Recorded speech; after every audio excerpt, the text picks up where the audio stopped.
Bonsoir! How are you, dear friends? We are building the most inspiring and phenomenal communities of wine lovers. As we all know, wine is the catalyst of the greatest discussion. We'll be talking wine, but of course food, and everything that touches all our emotions and senses.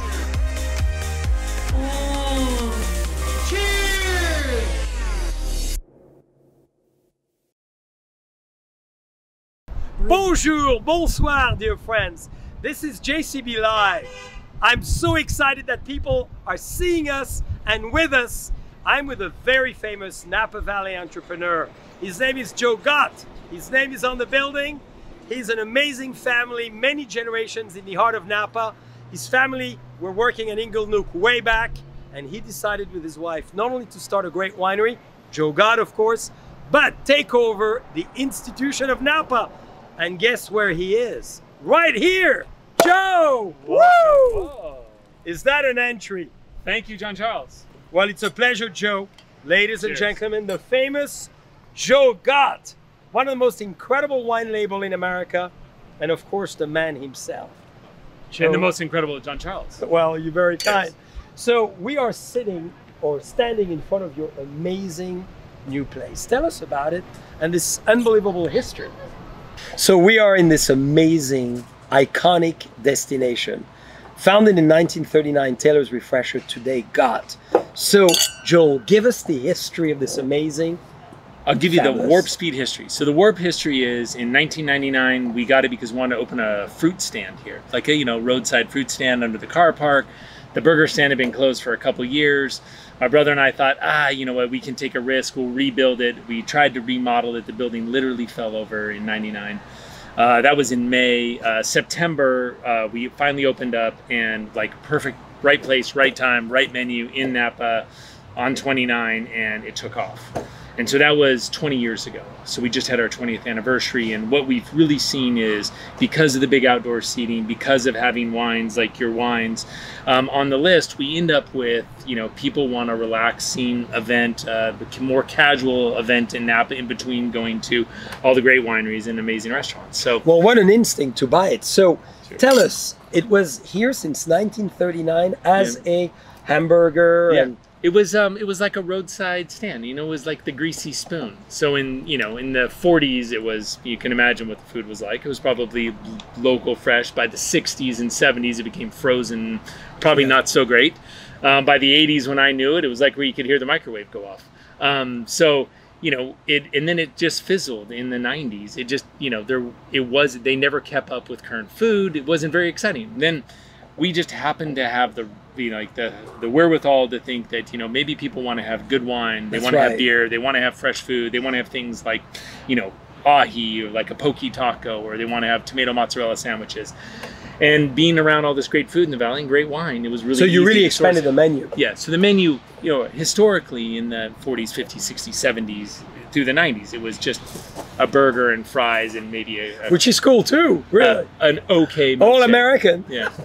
But I mean, how much of that are you going to eat? Yeah. So, with our menu, we just made the menu huge. It's like a Rubik's Cube. You can turn the dial and a million different things you can get out of it. And so, Suzanne, your food is ready. what we're really known for, like if I had to think about it, everybody thinks of us as a hamburger stand. Yes. But where we get the engagement and the foodies and the people that are the locals eat here all the time is we sell a lot of fish, a lot of chicken, and a ton of salads. And our specials are neat. They're fun.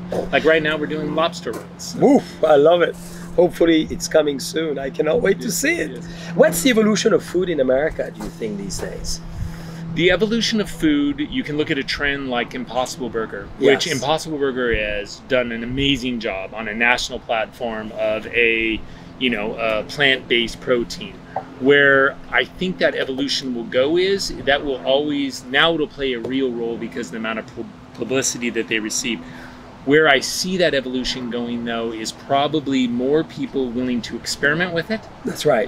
But we still have our core beef eaters and our core poultry eaters and Yes. fish eaters.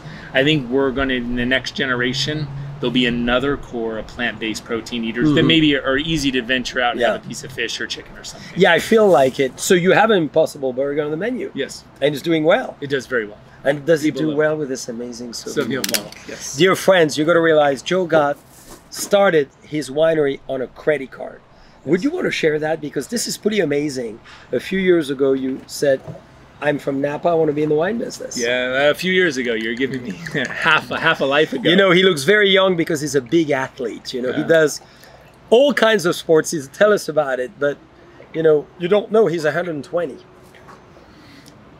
That's enough wine. So my wife, Syrah, and I, when we were boyfriend-girlfriend in the 90s, got those credit cards you got in the mail. Yes. And it came with checks. So we used the checks to buy grapes and barrels in 96. At that time, she worked at Joseph Phelps as the enologist, later became the head winemaker. So she had a great winemaking education. Wow. Amazing. And it, like, our whole goal with it was really well-made wines for the price point that we could afford, which was all $20 and under. And so we just started making wines from around California that we loved. So you got married before you made wine or after? After. Oh, good. So wine first, then marriage. Started business together can work. Yes. How many years has it been together? 26. And how is it to work with your wife? She wins all the conversations. She is the decision maker, the president. No, it's great. We have a great balance. She is the artist and the chemist. I figure out, and we have an amazing team. So, you know, like we have a head winemaker that's been here for, you know, almost 20 years. That worked with Syrah, Lisa Jacobson at Joseph Phelps. So we have an amazing dedicated team. So for Syrah and I, it's a great balance. And how do you balance, you know, husband and wife at home, because you have great kids? Yep. Obviously, I've met many of them now. How many? 3? Our kids go to school together. Together. And it's quite amazing to succeed, to have a personal and professional life together. What is the key advice you would give to all our friends? Well, I think advice would have to come from you, but I would guess that probably the best thing for Syrah and I that works well is we just have a balanced relationship. Yes. We both work a lot. We exercise a lot. We have, you know, amazing teams on the different businesses. And it's a balance, you know, work-life balance. I couldn't tell it any other way. So who wins on the debate of the Sauvignon Blanc here? Syrah. Cheers, by the way. This is the hell of a wine, dear friends. So tell us about this wine, because not only it's an amazing in the bottle, but at the same time you have a great innovation, which we believe a lot in, of course, and that's maybe one of the future of wine. Oh, having a screw cap. Well, I like to think the easiest way, and I think this would probably be echoed by how you would describe it, right? From a winemaking standpoint, a winery standpoint, if you have a screw cap, you're trying to capture a moment in time. Mm-hmm. We're trying to give you something from the winery, from Raymond, from JCB, wherever it is, with a cap on it that captures what it tastes like for us at the winery. Whereas if it's a cork finish, we're trying to deliver something that's going to age. Yes. So by having the cork, it allows oxygen to pass through, allows natural, a very microscopic amount, but it allows aging. So the wines become more refined, you know, they become lengthier, they end up being more developed. Where something like Sauvignon Blanc, you want to capture the acid, the sweet fruit. You're trying to capture that moment. Which you have done. Thank you. Magnificently. Where's your Sauvignon Blanc from? Well, you know, I'm a big believer in screw cap. You know, we were the first wine in Burgundy to start Grand Cru screw cap in 2002. Wow. We put Chambertin in a screw cap. We put Chablis-les-Clos Grand Cru in a screw cap, and we put Corton Charlemagne in a screw cap. And we still do. But the best moment I've had with screw cap, Joel, is in our historical cellar, which was built in 1640 by the Ursuline sisters, looking for my sister's birthday. And suddenly, in one of the pile, we discovered 1965 and 1967 Vaughan Romanée Premier Cru screw cap. And they were doing it as a laboratories? That's right. They were doing as samples. And you know, the Swiss have been doing it since the 40s. And then we're very close to Switzerland. So the Burgundians have been doing tests, and many people did in the 70s. It didn't fly. You know, the French could be resistant to tradition, to wanting to have tradition. And it never really took off. And we started it again in 2000. And now a third of Burgundy wines is screw cap. So I'm so glad to see that. Now, tell us, grandfather in the wine world, your dad as well, why wine, and how did you get started? grandfather worked at Inglenook, or worked for Hubline, which owned Inglenook. Down the line, my dad grew up here, so there was a natural, just, if you from here, you're going to see grapes more before you're going to see walnuts or something else. And yes. So he ended up fascinated with wine, went to UC Davis for a viticulture enology degree, so I grew up as my younger years around wineries, around vineyards, around food, distributors, as we both know. You're always entertaining and cooking and pouring them wines. So I grew up in that environment, which allowed me to have an appreciation and admire what I saw in the industry. So out of high school, my first job was at Kenwood Vineyards, 5 miles over the hill here. Yeah. I worked for Mike Lee there, and I became fascinated with it. I convinced my parents that I didn't need to go to school. So you didn't? No school. Do you believe in fate? Well, I don't know. You probably would be better at that, not me. Well, I do. I think somehow, probably in your DNA is wine, in your blood is white and red on each side.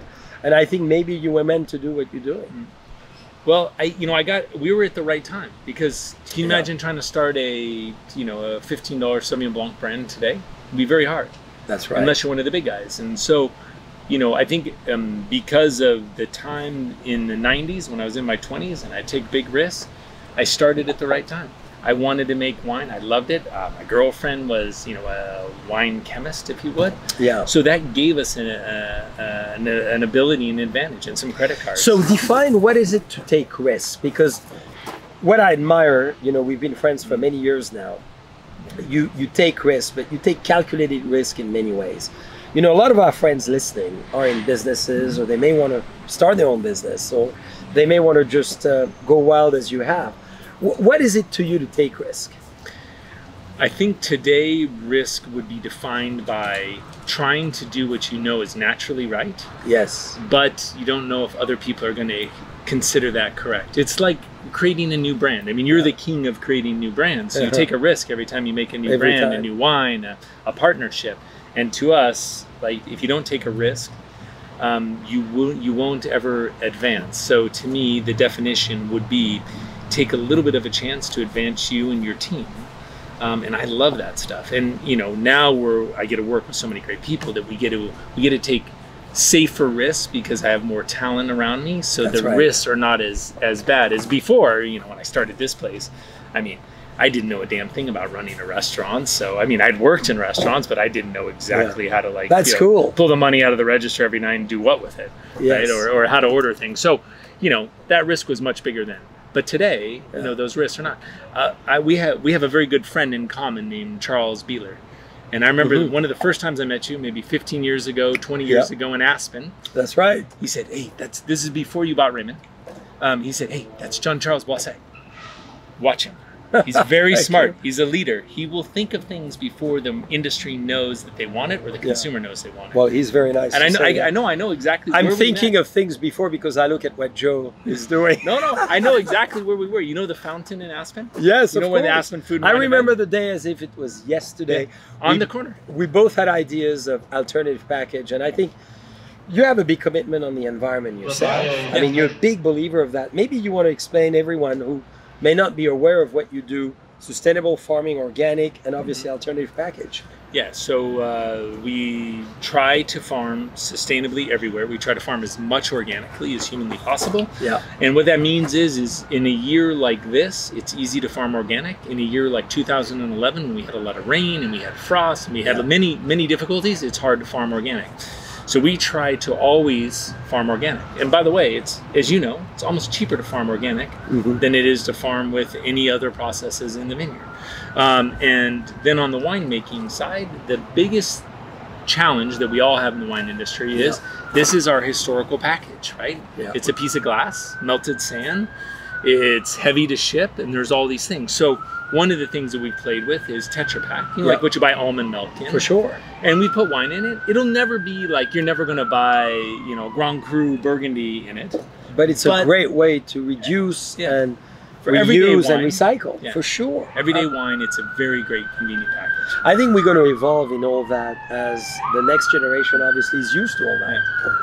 Yeah, so our brand is called Bandit, right? And what we found where Bandit works is Even with the siren going on. Bandit works really well for like the environmental mindset. I'm going hiking. I can take a Tetra Pak with me.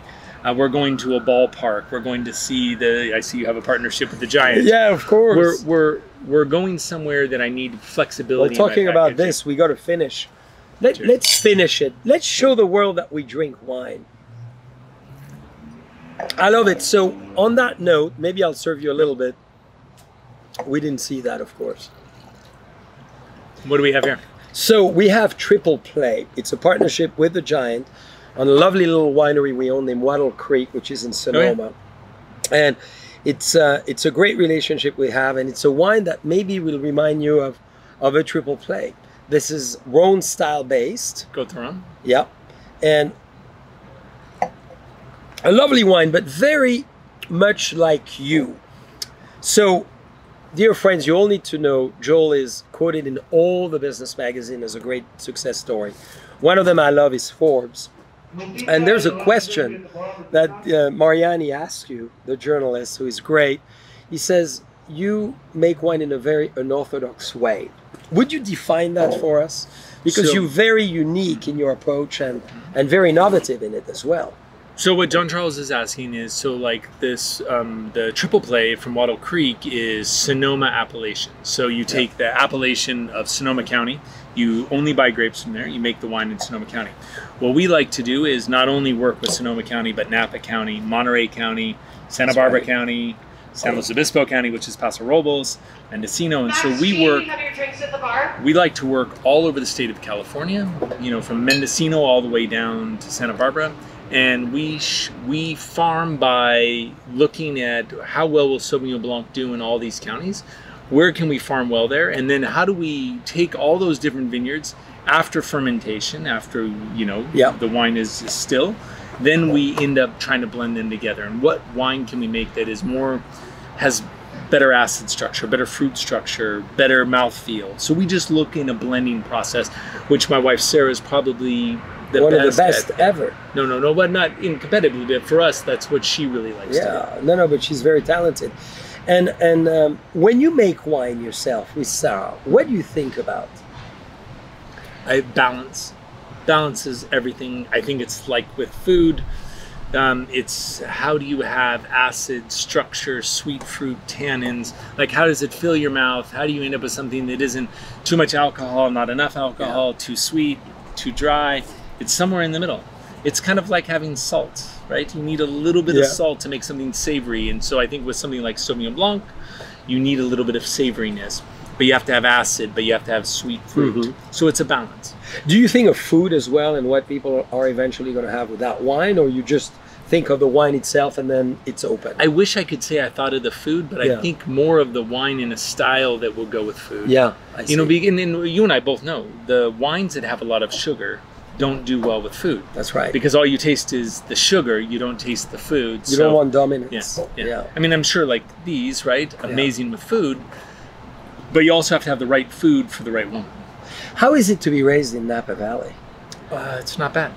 I mean, it's great. I mean, but what's amazing in Napa, as you know, is it's changed a lot, right? Yeah. And the evolution is only getting better.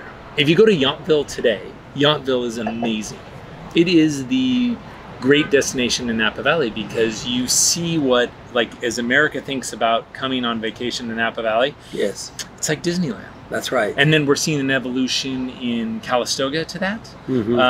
We, in the 90s, St. Helena was that, and they all evolve. And that's why people want to come here. So what is your dream in terms of seeing this valley evolving into? Because you're a big actor of change. You've bought a lot of real estate. You're doing a lot of great projects. What is your Joe Gott interpretation of the future of I would San say Helena the best of Napa would be if we could have this bike path go through. Yeah. I think from like riding a bike through Burgundy is the most memorable experiences I have. Sure. And not bad. And everybody should do it. I agree. It was honestly one of the best things I've ever done. So we need that here, and there's too many cars on these roads. Yes. So we need this. We need another way for people to enjoy the valley. I hope the wine train someday becomes something that you and I would like love to go on if we were there. Today it's a little closed in, but maybe someday we'll have a JCB car. We'd love cafe. We ready? Yeah. You know the French. I used to go to school by by train. Yeah. You know, you go 3 miles away, but you jump on the train and jump off on the train. That's the way we believe and we function. Could you imagine if you could get off in Yountville and walk around Yountville, get on the train and stop at Raymond and have some wine and a little bit of food, and then take the train up and maybe stop at Dina de Luca? And well, maybe at Gott. Gone. We'll stop at Gott, actually, Okay, for food. That would be the destination. So what advice would you give to people in general who in life right now want to dive into the world of wine and food and Napa Valley and the dream of California? I think the best advice I would give would be is if the wine business, there's a lot of wine out there, and you can only fool a customer once. So if you give them bad wine one time, they don't come back to your brand. So That's if you right. always focus on, no matter what price point you're at, try to do the best job in quality. And then, you know, the other part of wine country would be is if you want to be involved in wine country, try to make things that are entertaining for people. They want to come, they want to experience it. So we want authentic, great times. So on that note, what is your passion besides wine? You know what? 3 kids. I've got Well, one that's more good. than you. You know. Well, you were riding- faster than I was. Yeah, riding bicycles, running. So athletics. Yeah, athletics. Spending time with the businesses. And what drives you to do what you're doing? I don't know, what else would I do? I would be a horrible employee. You would have fired me by now. I would work for you. Other way around. all right. On that note, I know the fabulous food is coming. So we have it, so we got to try it. So we are in heaven at the entrance of St. Helena at Gott's. And here we are. We have your amazing menu. So you created all this. Shall Well, we? I created with an amazing team. For sure. Always. But do you want to tell us a little bit about the evolution? You talk about trends Yep. in food, healthiness, incorporating obviously from tuna to fresh produce to the farm to the table to roasting to doing all this. So Joe, show us. What? You're the chef. So really what it is we look to, you know, we look at food trends, we see what people are wanting. I mean, it sounds silly, but like Brussels sprouts, right? Yes. Roasted Brussels sprouts. I mean, you don't see them everywhere, but we see this food trend going on in fine dining. And so we try things here to see if it'll work.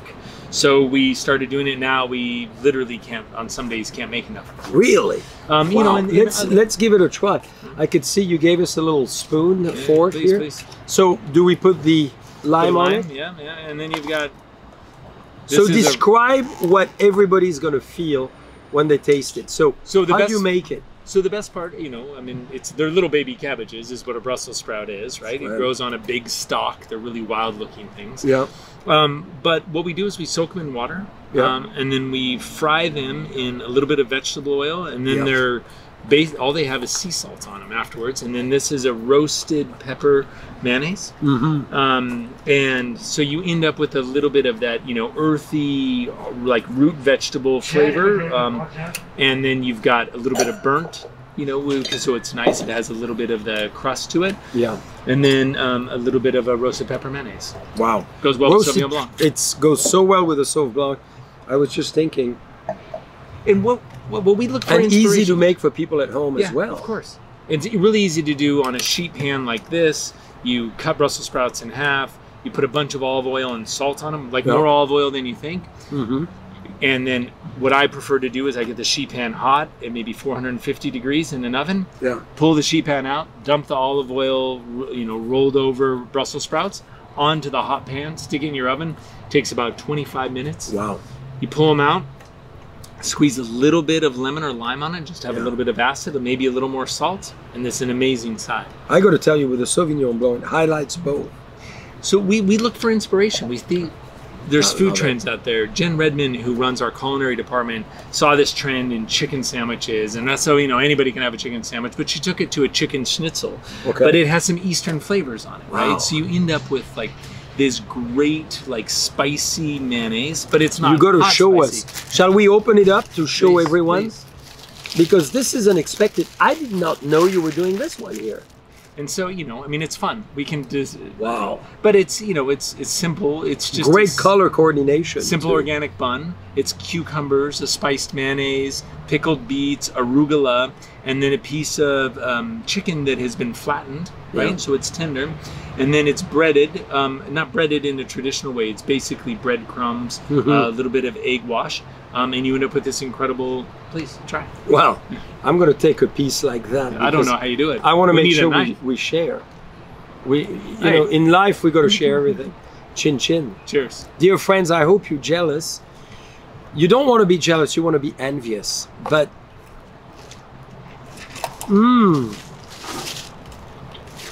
wow. One of my favorites. Unbelievable.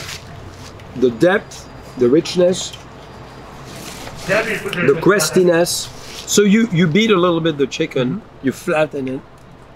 We actually have an amazing machine. Uh-huh. Little machine that helps us pound them evenly. Wow. Technology. And what a great beat. Pickled beets, yeah. Yeah. Fun, right? Love it. And it's ready as is. This is so fun to be able to. So you do a lot of your own pickles as well, right? Correct.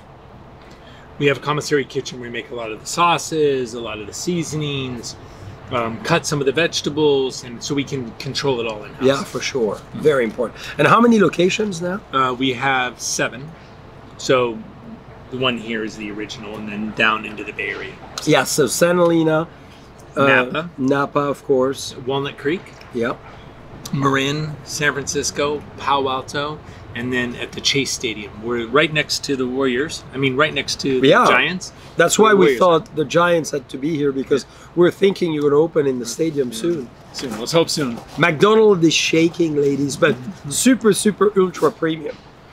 So Okay. what about those little fries? They look very good here. Well, those are very traditional French fries. You Yeah. could probably be a better critic on Oh. those than I will ever be. Very crispy. But I love them because they're thin.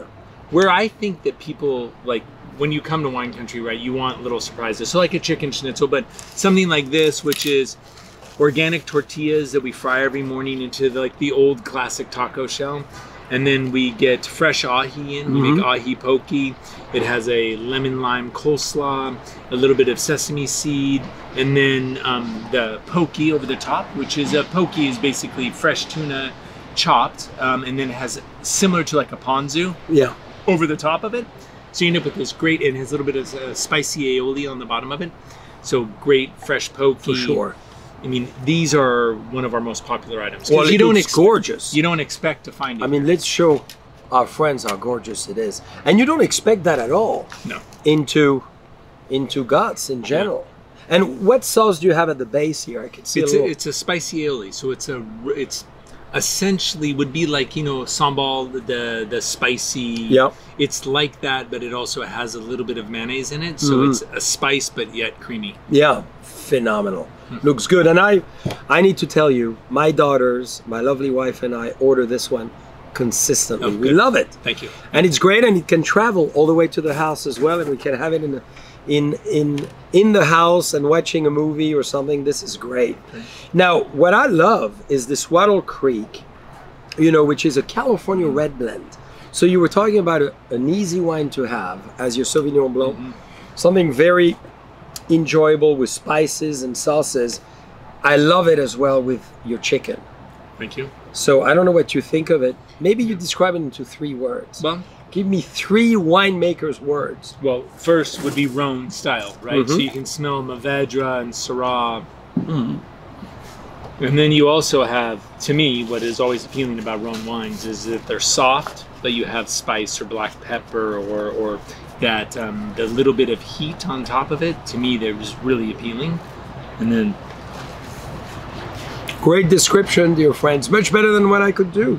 But then you also have fruit. Yeah. To me, it's so important. That's why Rhone wines, like if you buy a Chateauneuf or something, you end up with that sweet fruit on the finish. Talking about this. Okay. Here's Chateauneuf.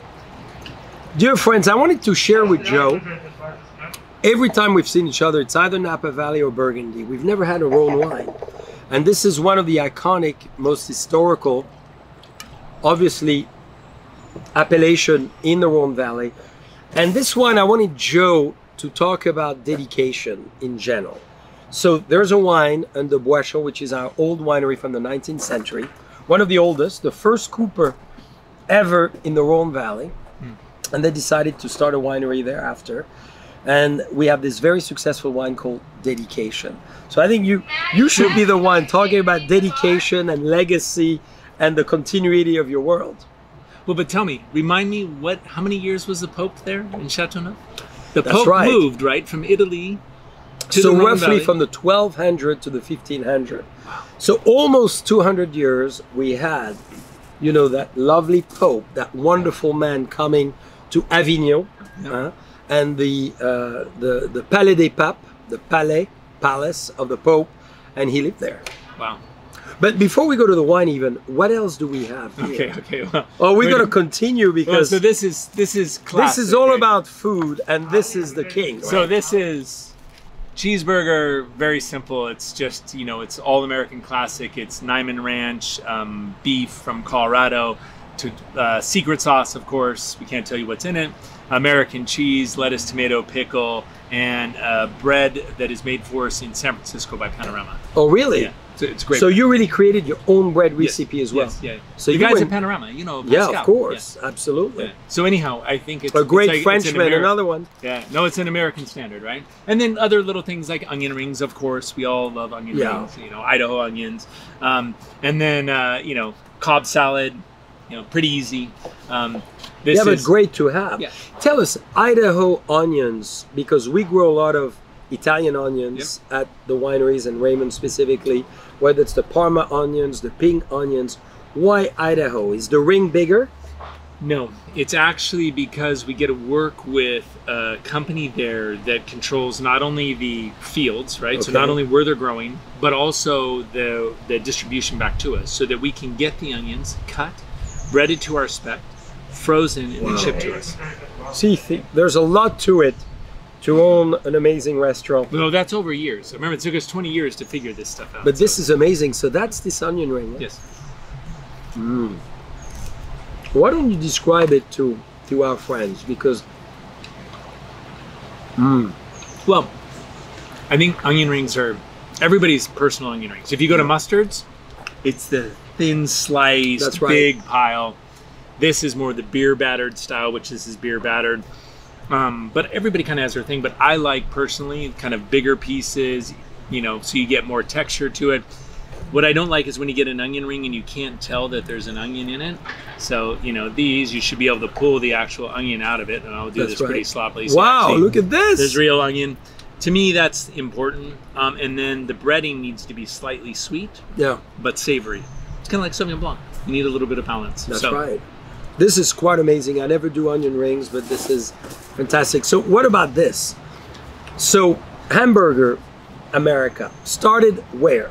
Was it Hamburg, Germany? Yeah, yes. And then why is America so infatuated with burgers? Well, probably because of Guy Fieri, Diners, Drive-In, and Dives, right? I mean, I think he's done a good job in highlighting classic America. But I would assume, or not assume, but it was the 40s and 50s, Yeah. McDonald's success. It was an inexpensive beef sandwich that people Yeah. could have. It took on a cult following, drive-ins. It became like a staple American food. Kind of like French fries became That's right. staple American. But, you know, I think it's just one of those things that, you know, Americans fell in love with. And I don't know why. Like they fell in love with all of our wines. So That's great though. Isn't it fantastic? And can you believe that McDonald's biggest success, probably one of them, is France? So who would have thought the French would love to eat with their hands and adopt such a great burger? So Joel, few more minutes. please. What advice would you give to the world in general today in 2020? You're very wise. You have wonderful kids, a great wife, a great family. What's your view of the world today? Well, I know it's a big question. It's a weird time. Bad time to have advice, right? I don't know. I would say the advice I'd give people right now is be smart. You know, there's, you know, we're in the world of COVID now, right? So, you know, and people, we've all changed the way we eat, all changed the way we shop, what we do at home. We're spending more time together as families now. So you know, I would take advantage of the time and, you know, try to be smart about what I do. And I would probably drink more wine. I love that. Have you spent more time with your family as well? Oh, yeah, for sure. And are you feeling the family dynamics is greater now than ever before? Well, like you, right? We did homeschooling, right? Yeah. So, you know, I mean, that's all. You and I are not meant to be teachers. No. Sure, we discovered certainly that quickly. you more than me. So, you know, I would say that, you know, for everybody watching, right? Once again, your orders at the bar, Kobe. If you have kids, right, it's a new dynamic. It was something you didn't expect to do. So I've been trying to make the best of it. Yeah. You know, more cooking together, more, you know, time together, hiking, backpacking, bike riding, everything we can do. So Chateauneuf-du-Pape is full of secret as a wine. You know, we never know exactly the blend because it's a field selection. You know, we go in the vineyards, 7 grape varieties, 8, 9, it depends on the vineyards and where it is. What is a secret you're willing to share you've never shared with anyone that you want to share with us today? So, well, I don't know if there's a secret. I'd say the secret to all of our businesses are the teams of people that make them happen. You know, none of this stuff happens with just me. You know, the onion, the beets don't get pickled, the Sauvignon Blanc doesn't get picked. So I would say that's our biggest secret. Is we have there an amazing team. So what's your dream? The dream? That, you know, like from wine world, right? That more people appreciate wine. You know, we're in a time when people drink all sorts of seltzers and other things. And I think you and I probably both grew up on wine. I'm hoping that the pendulum, you know, seltzers takes people into, you know, trying other things like back to wine.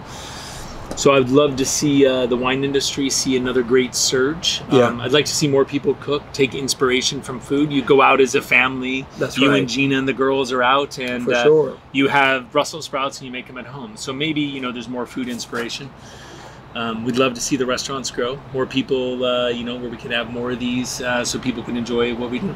Love and it. enjoy your wines. Well, Joel, thank you for an amazing day. This was such a fabulous afternoon at Joel Gott destination, Gott in St. Helena.